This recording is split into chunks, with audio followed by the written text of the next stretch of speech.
रामकृष्ण हरी. आषाढी एकादशीनिमित्त सर्व विद्यार्थी आणि माऊली भक्तांना गणेश कसंबे कामाच्या माणसाचा रामकृष्ण हरी. माऊली आणि विद्यार्थी मित्रांनो, अभ्यासक्रमातील संपूर्ण जो अलंकार आहे, विसीही अलंकार आहे, आपण विठू माऊलीच्या अभंगामध्ये सांगण्याचा प्रयत्न केलेला आहे. ज्यामुळे एकत्रित अभ्यास केल्यामुळे तुम्हाला निश्चितच ती संपूर्ण आयडिया लक्षात येते. आणि शब्दालंकार आणि अर्थालंकार असे दोन प्रमुख प्रकार.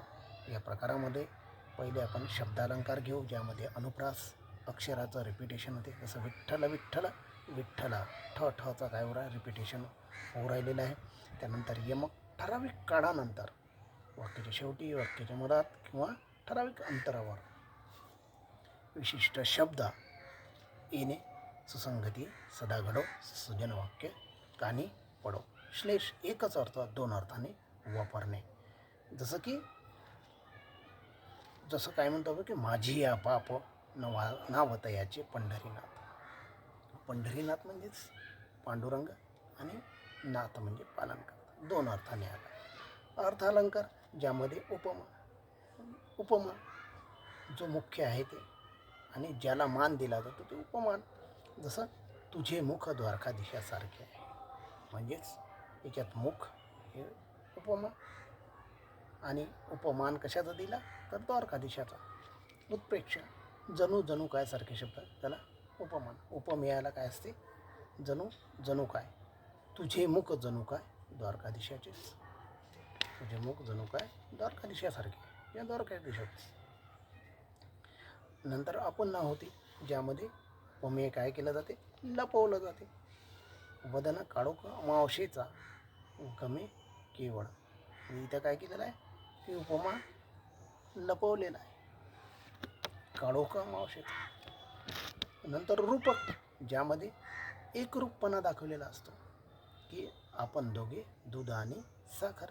एक रूप आपण दोघे दूध आणि साखर. तसं दुसरा विठ्ठल माझा मी विठ्ठलाचा आणि दोघंही काय एक रूप आहे. स्वभावोक्ती जशीच्या तशी. युगे 28 विठेवरी उभा, वामांगी रुक्माई दिव्य शोभा, करकटेवरी हात ठेवून या. म्हणजेच तसंच्या तसं वर्णन केलेलं आहे. त्यानंतर व्यतिरिक्त उपमानापेक्षा मेय काय असते, श्रेष्ठ. अमृताहुनी गोड नाम तुझे देव विठ्ठला पंढरीनाथा. त्यानंतरचा आनंद, इतर कोणीही नाही, केवळ माझे माऊलीच, माझा नाथच एकमेव जगती सर्वश्रेष्ठ. तुझे मुख द्वारकाधीशाचेच, द्वारकाधीशच तुझे मुख जणू द्वारकाधीश. संदेह द्विधा मनस्थिती, हा द्वारकाधीश की पंढरीनाथ प्रश्न पडला. अर्थांतरण्यात एकाच अर्थाचा दुसरा समर्पक अर्थ काय करणे, त्यामध्ये आपण मांडणे, त्याला अर्थांतरण्यास म्हणतात. कठीण समय येता कोण काम असे. त्यानंतर अन्योक्ती, इतर कोणीही नाही. यानंतर विरोधाभास, केवळ वर्कनी विरोध दाखवणे, पण तसा विरोध नसते. आंधळी जरी मी तुला पाहते गोविंद. आंधळी असून विरोध दाखवला, परंतु तरीही तुला मी पाहते, विरोधाभास. त्यानंतर चेतना गुणोक्ती, निर्जीव वस्तूचे सजीव असल्यासारखं वर्णन भासणे.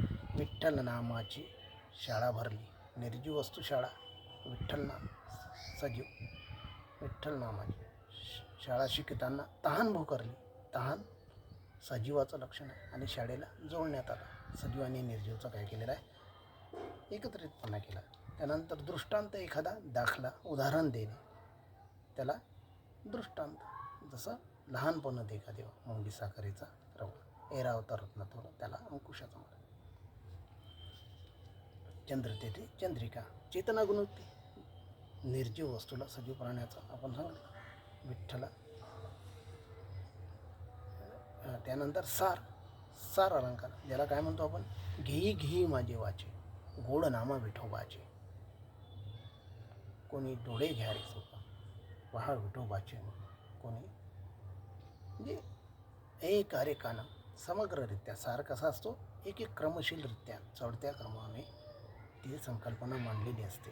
तर घेई घेई वाचे गोड नाम विठोबाचे अभंग. पर्युक्ती दुसरी त्याला पर्युक्ती युक्ती साधलेली आहे. एकच गोष्ट मात्र कशी थोडीशी घुमून फिरून सांगणे.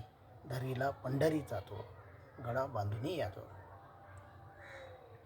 हे अभंग पंढरीचा चोर फिरून सांगितलेला आहे. भावभक्ती विसंगती एकच कारण, पण कसं त्याला विसंगतरित्या सांगण्याचा प्रयत्न करणे. तर अशा पद्धतीचं काय आहे, अतिशोक्ती. अमृताहुनी गोड तुझे नामदेवा, आहे की नाही, अतिशोक्ती.